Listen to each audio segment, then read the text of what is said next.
muitas vezes o nosso cérebro acaba, né, o nosso cérebro ansioso acaba entendendo que existe perigo onde esse perigo não é real, onde esse perigo é imaginário, por conta dos nossos pensamentos distorcidos que acontecem exatamente porque a nossa mente é ansiosa. Então a mente ansiosa acaba levando o nosso cérebro a ter uma percepção de perigo onde não há. E aí o que ele faz? Ele faz que a gente fique pronto para lutar ou fugir desse perigo, mesmo sem esse perigo realmente existir. E quando o cérebro ele sinaliza para uma regiãozinha chamada amígdala que existe nele, ela libera o neurotransmissor adrenalina e o hormônio cortisol por todo o nosso corpo.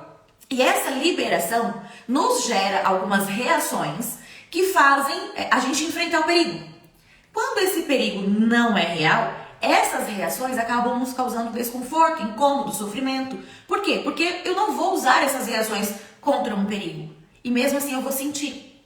O que você quer dizer, doutora? Quero dizer que, por exemplo, a adrenalina ela vai nos trazer ali algumas reações físicas como encurtar a nossa respiração. Então a gente vai respirar mais rápido, respiração cachorrinho, por conta de uma sensação de falta de ar. A gente vai aumentar os batimentos cardíacos para aumentar a nossa circulação corpórea. E isso pode nos gerar um calor, então isso aumenta a nossa transpiração, pode aumentar até um ruborzinho no nosso rosto, a gente começa a ficar mais vermelhinho. A gente transpira mãos, transpira pés, pode dar tremor, pode dar uma agitação, uma inquietação, uma sensação de que nada tá bom, tudo tá desconfortável, um aumento na velocidade da fala, ou até mesmo travar, não conseguir falar, não conseguir se movimentar, se expressar.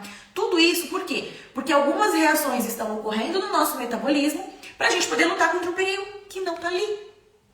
Em contrapartida, a gente tem ainda o cortisol. E o cortisol, ele é nosso amigo. A gente precisa dele, apesar dele ser muito correlacionado, né, com o hormônio do estresse. Sim, ele apresenta-se em maior quantidade nos momentos de estresse, né? Ele é liberado em maior quantidade em momentos de estresse.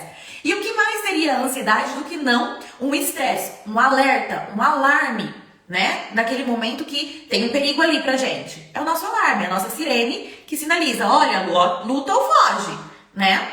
Então o que acontece? A gente tá ali com um aumento de cortisol. O cortisol ele nos ajuda muito, porém ele em excesso pro nosso cérebro, ele é tóxico. Então a gente começa a ter lapsos de memória, a gente começa a... Alguém aqui já foi fazer uma prova e teve um branco? Poxa, estudei tanto pra essa prova e não consegui fazer. Me deu um branco, eu não lembrava o que eu estudei. Ou então, abri a porta da geladeira e o que eu vim pegar aqui mesmo, hein, na geladeira? E olha, tudo que tem lá na geladeira e não lembra. Esqueceu.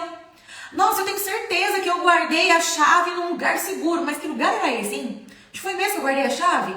Sabe esses lapsos, esses brancos que dá de pequenas coisas no nosso dia a dia? É exatamente porque esse cortisol está em excesso. Porque a gente tá com o nosso cérebro sinalizando que a gente precisa ficar em alerta, que a gente precisa ficar atento, enrijecido a musculatura pra gente lutar ou fugir. E olha lá a tensão muscular, né? Porque a gente enrijece a musculatura pra lutar ou fugir do perigo. Porém, não tem perigo. Então a gente sente as dores musculares, a gente tem os brancos. Acredito que quem já sofreu com a ansiedade já sentiu algo disso que eu falei. Claro, gente, que lembrando que é sempre tudo muito individual. Cada pessoa sente de uma forma, né? Então, assim, do jeito que eu sinto, não é o jeito que vocês vão sentir. E pode até ser semelhante, pode até parecer, mas nem sempre é igual, tá? Não é tudo que um sente, o outro sente. E nem tudo isso que eu falei ao mesmo tempo. E às vezes até acontece tudo isso ao mesmo tempo, tá? Aqui eu estou citando exemplos de coisas que podem acontecer por conta desse alerta. E aí, esse alerta, que é a nossa ansiedade em excesso, pensa comigo, você ficar em alerta o tempo inteiro? Muito tempo. Passar o dia inteiro em estado de alerta? Quer dizer, o dia inteiro respirando mais rápido, o dia inteiro com a musculatura enrijecida, o dia inteiro pensando em várias coisas ao mesmo tempo, pensando em coisas que nem sempre são reais. Pensando em coisas ruins, porque os pensamentos distorcidos da ansiedade, eles são sempre de conteúdos ruins, são catastróficos. Então, assim, algo ruim vai acontecer e por conta dessa coisa ruim, outra coisa ruim começa a acontecer e aquilo vira uma bola de neve, uma catástrofe, né? As crenças que a gente acaba fortalecendo por conta desses pensamentos distorcidos, essa ansiedade em excesso, então, ela está disfuncional, ela está fora do contexto. Porque não existe aquele perigo que o meu cérebro sinalizou que tem, certo? Então veja só, como que uma ansiedade pode causar um sofrimento, tudo aquilo que ela traz pra gente. Agora pensa aqui comigo. Uma pessoa que está sofrendo com tudo isso, ela começa a dormir mal, ela começa a ter até sintomas intestinais, gástricos, começa a comer mais ou menos, ir mais ou menos ao banheiro, né?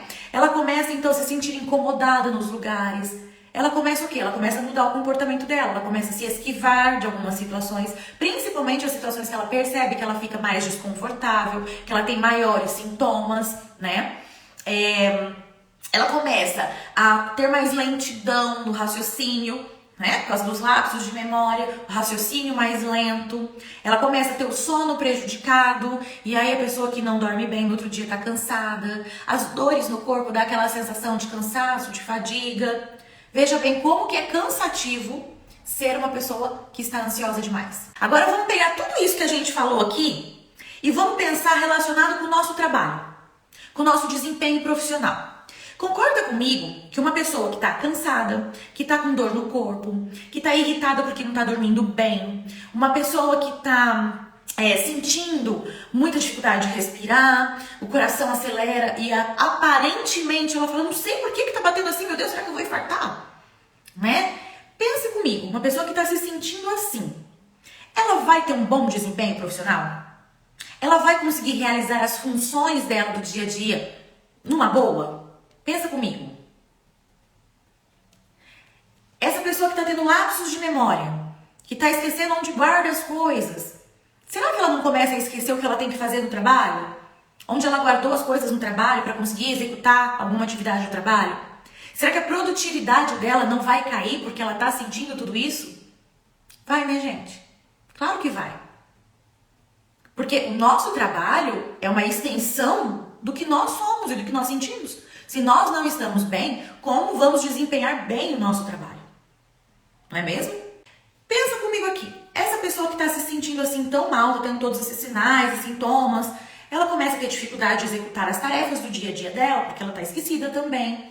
As tarefas mais difíceis, ela começa a ter uma distorção nos pensamentos. Vocês concordam comigo que a pessoa que é ansiosa em excesso, essa que sofre de ansiedade patológica, ela começa a ter uma distorção de percepção das coisas? Aquilo que era uma coisinha assim, vira um coisão desse tamanho? Vejam só. Por que eu falo isso? Porque ela começa a se autocriticar, a se auto-julgar, a se auto-punir, a se auto-cobrar em excesso. Por quê? Porque ela começa a enxergar que tem muitas tarefas para serem executadas, tem muitas atividades para serem concluídas num período de tempo muito pequeno. E aí o que o cérebro dela, esses pensamentos distorcidos falam para ela? Você não vai dar conta de concluir todas essas tarefas, você não vai dar conta de fazer todas essas atividades em tempo para entregar no tempo que precisa ser entregue, né? Começa ali a martirizar pensamentos distorcidos e disfuncionais, né? Pensamentos de desvalia, de incapacidade, muitos pensamentos negativos frente ao que ela precisa fazer. E às vezes ela tinha lá 3 atividades para serem concluídas e por ela enxergar essas 3 atividades como difíceis, ela fala, não vai dar tempo, eu não vou conseguir, o que ela faz? Ela procrastina. Ela começa a evitar fazer, porque ela já acha que não vai conseguir. Os hábitos de vida, alguns hábitos saudáveis de vida, vocês já ouviram falar para as doenças físicas que são bons. Mas eu quero que vocês saibam que eles são primordiais também para as doenças mentais. A nossa saúde mental também precisa ser olhada. Então, uma alimentação mais natural possível, né? Esquecer os industrializados, fazer exercício físico. E aqui eu não tô falando que tem que ser um exercício assim, de se matar de fazer exercício. Não. Busca o exercício que você mais goste ou que você menos desgoste e comece a colocar na sua rotina. Tem que ser todo dia? O ideal seria, mas ninguém precisa começar pelo ideal, mas precisa começar. Gerenciamento do estresse.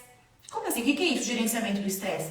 Todo mundo vai ficar estressado em alguns períodos do dia, alguns períodos do mês, alguns períodos do ano. A gente vai ter as demandas da vida que vão ser mais difíceis e vão nos estressar.